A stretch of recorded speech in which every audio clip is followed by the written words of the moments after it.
Hello. Hello, wherever you are in any part of the world. Hello from my heart to yours. This is an article from Pocket Worthy.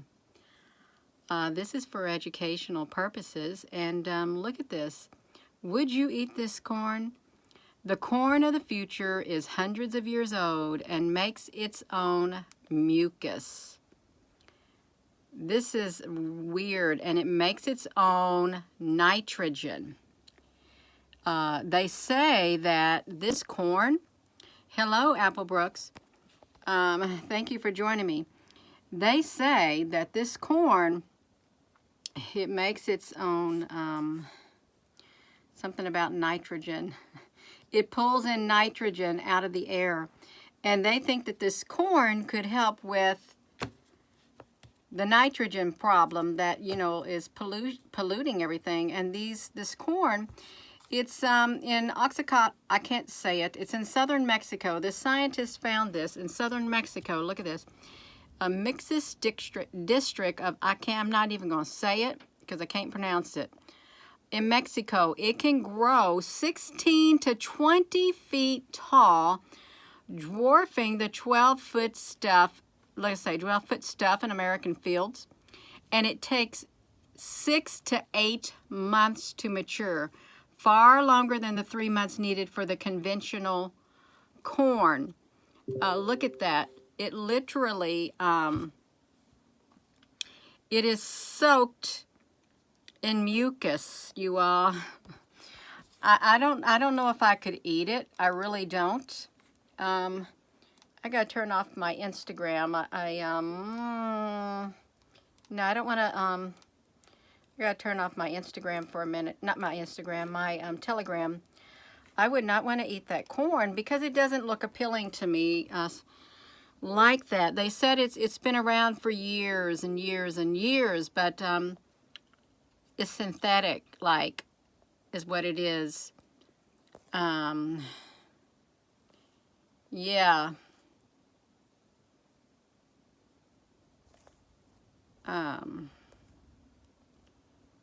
You got a concussion playing in the gymnasium? Well, Roberta Singer, I hope you're going to be all right. So let's look at this, you all. They call this mucusy fingers might be the holy grail of agriculture. The roots allowed this unique variety of corn, dubbed the Sierra Mix, and locally bred over hundreds or even thousands of years to produce its own nitrogen, an essential nutrient for crops that is usually applied. So if you live in Mexico, do you have this crop? Because they said it's hundreds of thousands of years old, and I'm wondering if you all grow that crop in Mexico. If you've seen this type of corn,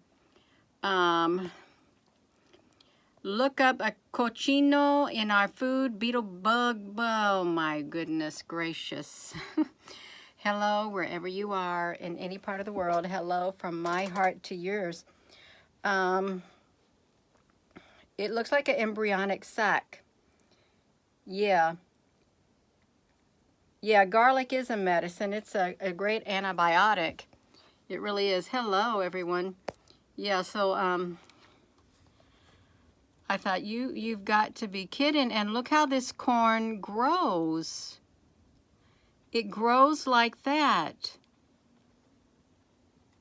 It's the strangest thing, you all. And it they hope that they can grow even more of this.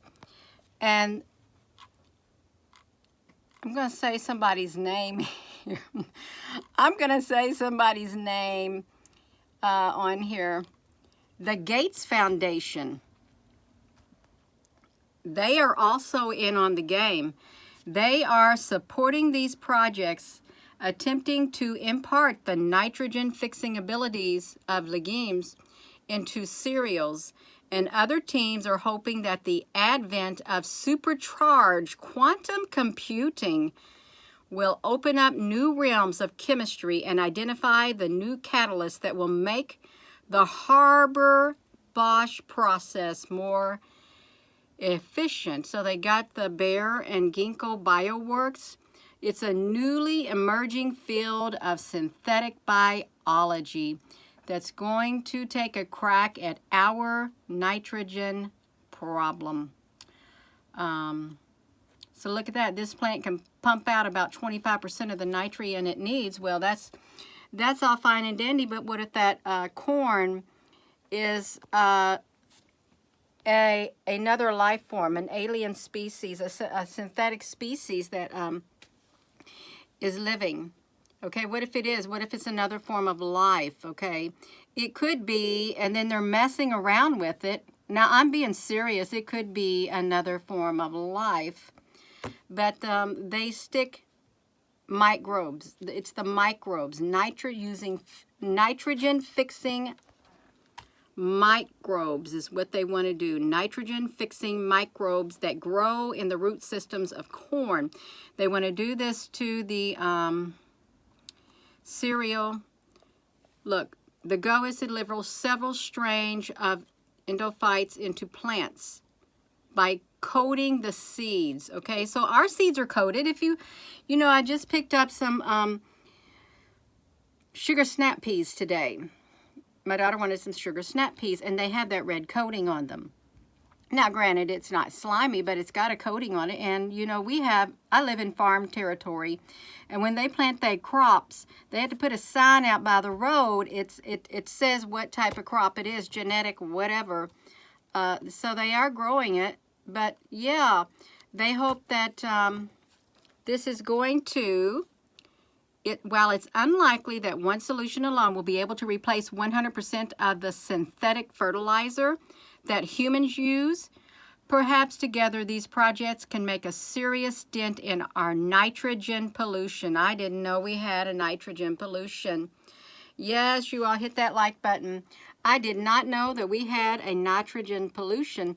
Well, you know, it does help things grow. Nitrogen does. Your soil needs some nitrogen in it, but they said it's running in the waterways and it's killing the fish and stuff like that. So look at this. It ends like, I think what we're doing could be complementary to the endophytes and synthetic biology approaches. And I think we'll see many divergent strategies in 5 to 10 years. Something will emerge that impacts how corn gets its nitrogen. So they're going to do away with that that nitrogen. You ain't going to be able to buy it. And I think I remember what it looks like. I'm thinking nitrogen is clear granules. Is it clear granules? Is what it is. But I'm telling you what, they said they grow it in Mexico. And let me just say this. I don't mean any disrespect to this. I don't. I'm not meaning any disrespect. I've just never seen corn dripping with mucus. It's a sweet mucus, they said. It is. That feeds bacteria. Well, it could be slimy. Now, I like okra. I tell you, I like to eat okra.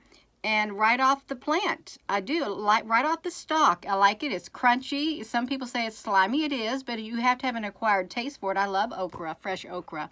I just eat it raw. Yeah, that's right. I've never seen it.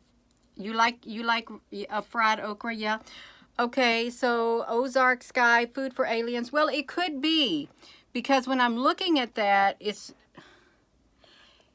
yes, it's synthetic, and it can grow.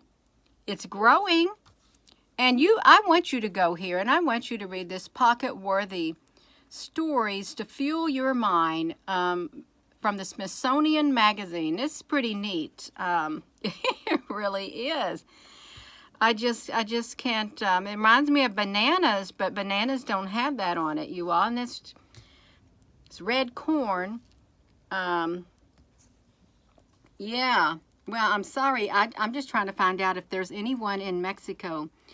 It's in this district right here. The Mixes, look, In 1980s, Howard Yano Shapiro, Chief Agricultural Officer at Mars Incorporated, was looking for new kinds of corn. He was in the Mixix district of, I can't say it, so the area where the precursors to maize, aka corn, first evolved.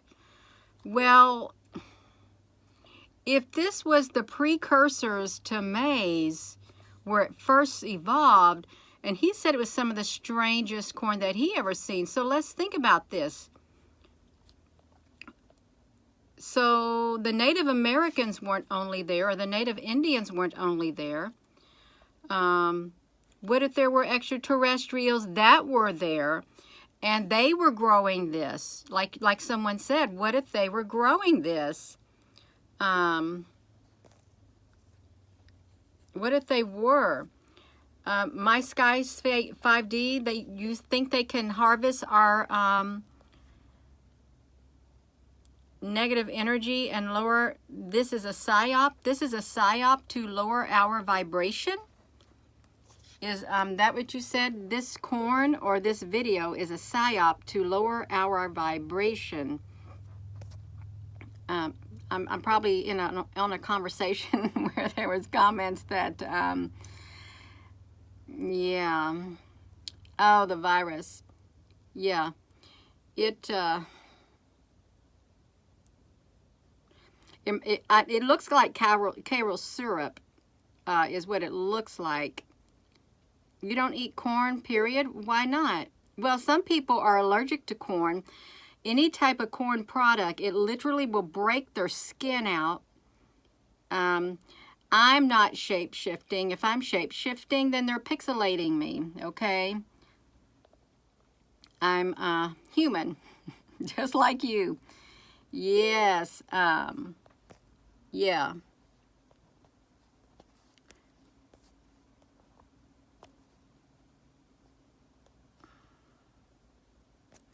Well, it is different. Yeah, it's hard to digest. Yeah. Do the deer like it really? The deer don't eat this. I'm still waiting to see if somebody in Mexico, and you know, we cannot, it's not right to make fun of the food that other people eat. It isn't, because you know, some people might love this. They might, and this might hurt your feelings, their feelings, if they thinking, well, they're making fun of my food. I'm not making fun of it, but I don't know if I could eat it. I couldn't, because it does look strange, is what it looks like. But they said it's been around for hundreds or thousands of years. That's what I don't understand, if it's been around that long. But they told us the Indians first grew the corn. They put the fish in the ground, and they had some corn seeds, and that's how they grew their corn. That's all I remember from school. Yeah. But this is what this is going to do. Now let's be objective here. The team published their work in this. If the nitrogen fixing trait can be bred into a conventional corn, allowing it to produce even a portion of its own nitrogen, it could reduce the cost of farming, reduce greenhouse gas emissions, and halt one of the major pollutants in the lakes, the rivers, and the ocean. In other words, it could lead to a second nitrogen revolution. I didn't even know we had a nitrogen revolution, but they said that once nitrogen came along, the crops really they grew so much, and it helped feed all these people in the world. Yeah, that's what they said, you all. Now, look, they say it's not as far-fetched as it sounds. Lots of plants, in particular games like soybeans, peanuts, clover, have a, I don't like that word, symbiotic relationship with Rhizobium bacteria, which produce nitrogen for them. The plants grow root nodules where the bacteria takes up residence and they sip on the plant's sugar. Well, that reminds me of aphids. Aphids sip on the plant's sugar. So if aphids sip on the plant's sugar, then why is the bacteria sipping on the plant's sugar? Look at this. If a similar symbiotic relationship could be found that works in the cereal crops like corn and wheat, they believe we can reduce our use of the pollutants. Yeah.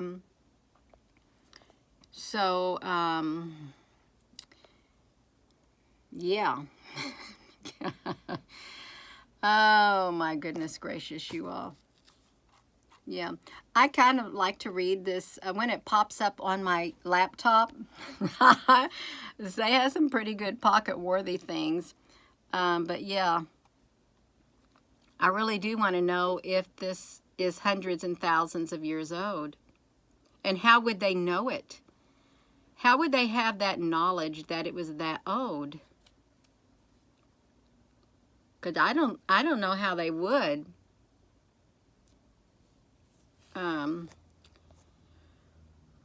Whoo!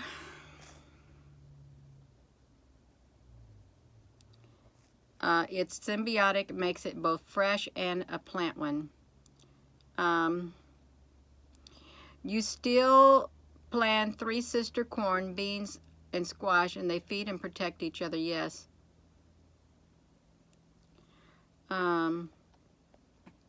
We are made up of carbon and nitrogen. Nancy. Yeah.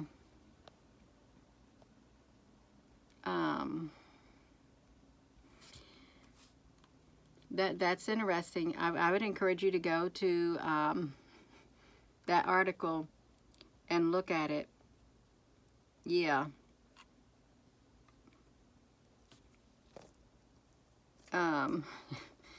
Yeah, if you're just tuning in, I never knew this corn existed, but it is in Mexico. Southern Mexico is where it's at.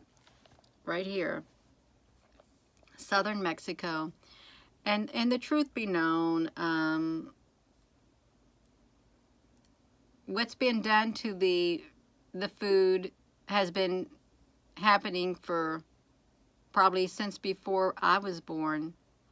Yeah, that's right. And then, you know, people, when you're on your ships and stuff, you dump your waste into the ocean. Or you have gas spills and water spills. All of that. Well, I'm telling you what happened. I just pulled it down out of the closet. I do have lots of clothes, I do. But I was underneath my camper. I went and got some silicone. Some black silicone and put it in my little caulking gun. Because underneath that camper, it's a very old camper. It's like a 1988, but it's still in pretty good shape. There was like a teeny tiny fracture of a crack in one of the holding tanks for wastewater, the gray water. And I thought, I'm going to get some silicone after I clean all this up, and I'm going to seal that completely because it was like a slow drip. And when there's got too much weight on there, and so I had to crawl under the camper, and I had a rug, but we've had so much rain, so I had to sit in the mud to get under the camper.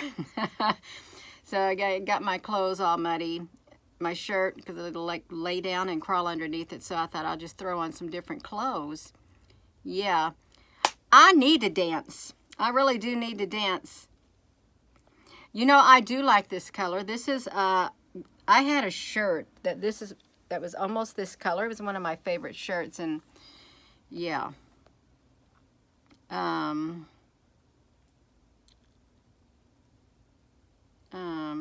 We can change yours. Yeah, that's right.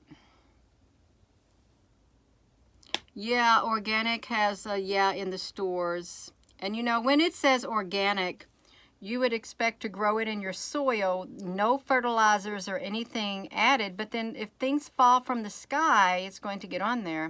And even with greenhouse things, you don't know. You really don't.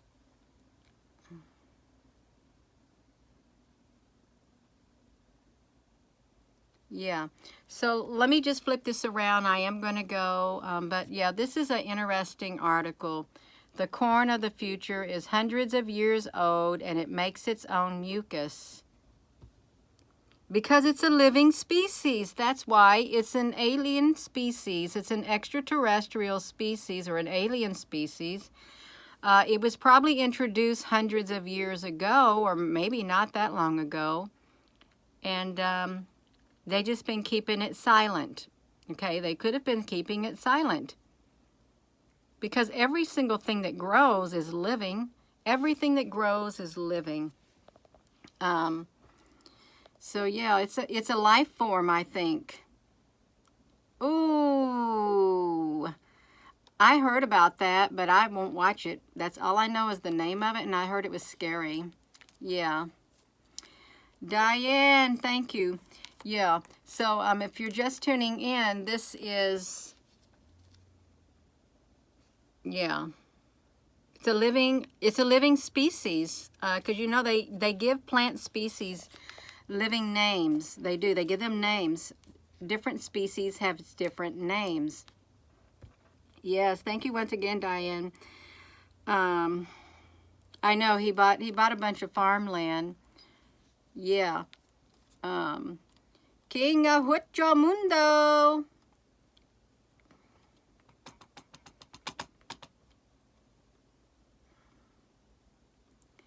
Yeah, no, it's not no feces. That's not nice to say. It isn't. But it is, it's a living species. It's a life form. You're a life form, I'm a life form. This thing is a life form and it's got mucus.